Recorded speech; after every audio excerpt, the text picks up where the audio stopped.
This podcast episode is a tribute to Matthew Perry, who passed away Saturday, October 28th. Matthew Perry was an actor, and he starred as Chandler Bing on the NBC television sitcom Friends from 1994 to 2004. Along with playing this sarcastic and lovable character, Matthew Perry opened up about his struggles with drugs and alcohol in his memoir, Friends, Lovers, and the Big Terrible Thing. He was an inspiration to all, and he will never be forgotten.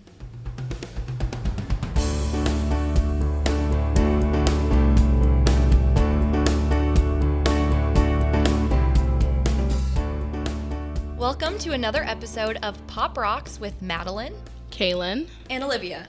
And first up, we're going to talk about Chandler being the character in Friends. And so we are going to talk about the most recognizable episodes of Friends. I know I've watched all of it, and it's an amazing show with incredibly witty humor. and it's just so iconic. Chandler Bing, such a memorable character, and just so funny to look back, and it just makes me want to watch the whole series all over again. No. So first, in season 1, when Chandler Bing was stuck inside of an ATM with a supermodel, Jill Goodacre, he was in this bank, and there was like a blackout, and they were stuck inside, and we got to hear like his thoughts.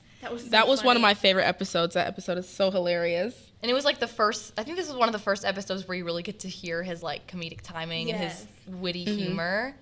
So funny. And didn't he like say like, do you want some gum? Or Oh yeah, and he was like, "Is it sugar free?" Yeah, He's like, "Why didn't you just take the gum?" And there was this other episode in season 3 when Chandler's coworker never knew his name and always called him Toby, and Chandler never ever corrected him. Yes, and like Ross, I think Ross is the one that noticed, and he's like, "You never corrected him." It's been like 5 years or something.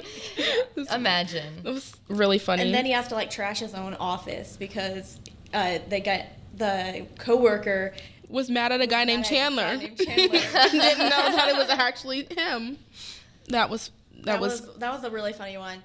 And then there's also the one where he talks about how he hates Thanksgiving. Yes. Oh. That's a very that goes through the entire series because his parents got divorced on Thanksgiving. So he has a hatred for Thanksgiving, and then I feel like the group, they're like the whole time in the series, they're just trying to get him to like Thanksgiving. Yeah, and I think it really shows like more depth into why he is so like funny, and it's not just he's funny; he is a coping mechanism. Yeah, I agree. And like it's also good to see that even though they're goofy characters, they have like emotion behind them. Yes. Yeah, exactly. All of them. And I think that the holiday episodes are some of my favorite. Yes. When Chandler dressed up as the bunny that one episode. That was so funny. And had to arm wrestle Joey. Oh my gosh. Arm wrestle Ross. Who was dressed as Sputnik. Yes. Oh my gosh, yes, that was so funny. Oh my gosh. Okay, here's a funny quote. He said, Ross was dressed as Sputnik, the potato and his satellite, and Chandler makes a joke about how he looks like Duty. Because And he says later, Ross looks a little flushed. he looked like a big potato. Like Yes. Well, because it was Spud. The potato was Spud, and he had like this thing on his head. It was the stupidest He costume. thought he's funny. Oh my god. It was the stupidest costume, but I loved it. I think my favorite episodes of Friends ever is the one where everybody finds out. Oh my gosh. That's like such the a most great iconic episode. one. And it's so funny. It's so funny when Chandler and Phoebe were like trying to like hang out, and it's just so. So if you don't know what this episode's about, basically Chandler and Monica have this secret relationship, and then they didn't tell anybody about it, but then people find out. Phoebe and a bunch and Joey finds out first. Oh, Joey found out first, and then Rachel, and then Phoebe, and then nobody knows that they Everybody know. else knows. They don't know that we know that they know we know. Yeah, exactly. Yes, exactly. That quote is a very famous one. And then they're messing with each other by flirting with Chandler. Oh my gosh, yeah. Phoebe has to start flirting with Chandler to like try and fake him out. To see. Yeah. And I know that another really funny Chandler episode is the one where he can't remember which sister he's dating. Oh my god. Joey's sisters, they all look the same. Yeah. That one's funny. It's just like, I feel like when we think of Chandler, because, I mean, Chandler and Monica, but there was like a whole history, him and Janice, like together, like, Oh my god. Chandler dating was just so funny because it just never, ever, ever worked out.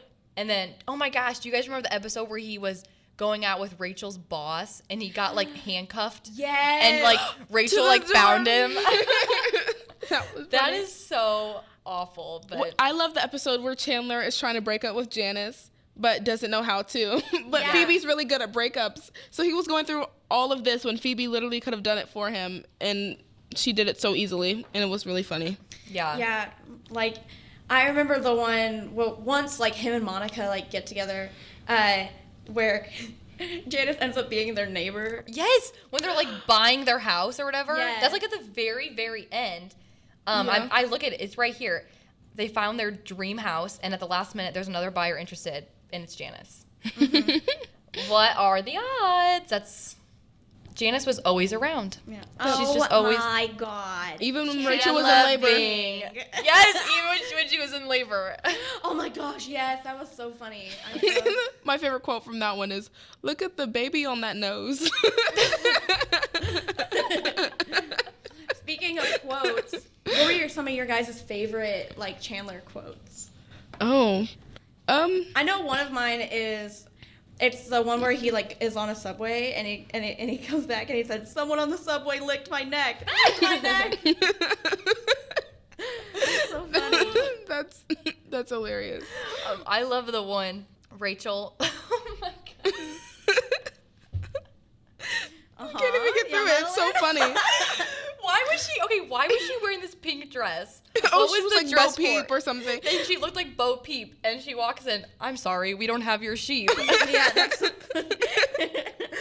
Oh, and there's also the when Chandler Ross says to Chandler, "All right, Chandler entered a Vanilla Ice lookalike contest and won." And then Chandler says, "Ross came in fourth and cried." It's the one where they're like trying to like expose each other for like secrets Yeah. and stuff like that. It was so funny. Oh my god. That's Oh my one of my gosh. favorites. Okay, there's one where he's holding like a miniature. It looks like a miniature like wine bottle or something, and he says, "Sometimes I like to hold this stuff like this and pretend that I'm a giant."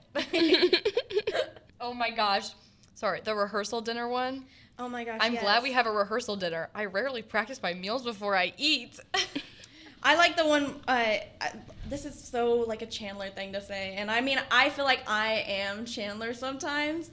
And he says, "Hi, I'm Chandler. I make jokes when I'm uncomfortable." Oh, Yes. so true. Exactly. At least he knew. At least he like was like held himself accountable for it. But I think it's great. And it's so sad that like he like just makes jokes about like his past traumas and things I like know. that. Like he's on this one quote, he said, "Until I was 25, I thought that the only response to 'I love you' was 'oh crap.'" That's so real. This is very Chandler Bing. Going off of that, I say more dumb things before 9 a.m. than most people say all day. Yes, that's so relatable. One of his quotes is, "Seriously, good luck marrying me." I love when he makes quotes know. about like himself. I know. But I also like the moments where he does finally become serious, like when he proposes to Monica. Oh my You know, gosh. that was the sweetest Yes. thing The ever. way I bawled my eyes out when I watched I that. know. Funny story. I actually watched that episode at like 4 in the morning because I woke up randomly, like at 4 in the morning, and I just watched it. Like, that's my favorite thing about that's like my favorite characters are always the people that are like so funny until like it counts.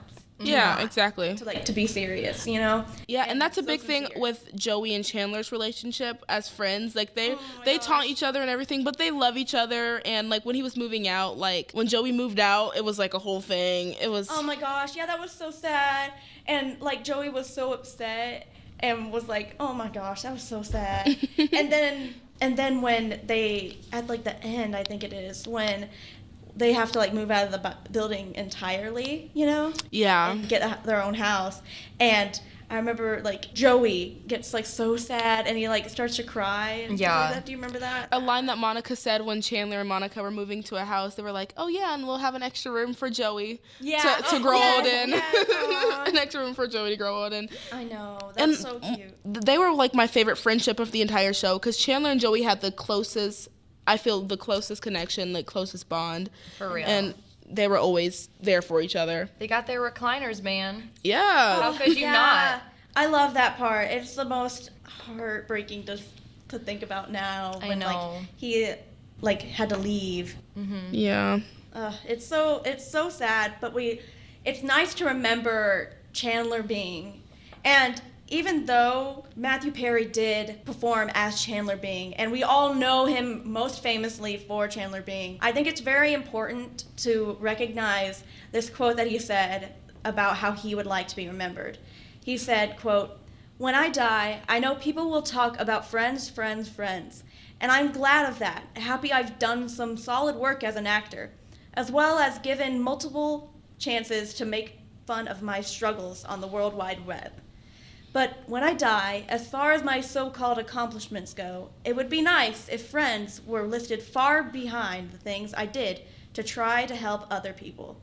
I know it won't happen, but it would be nice." Something that Matthew Perry did was that he created the Perry House in Malibu, and it was a sober living facility for men.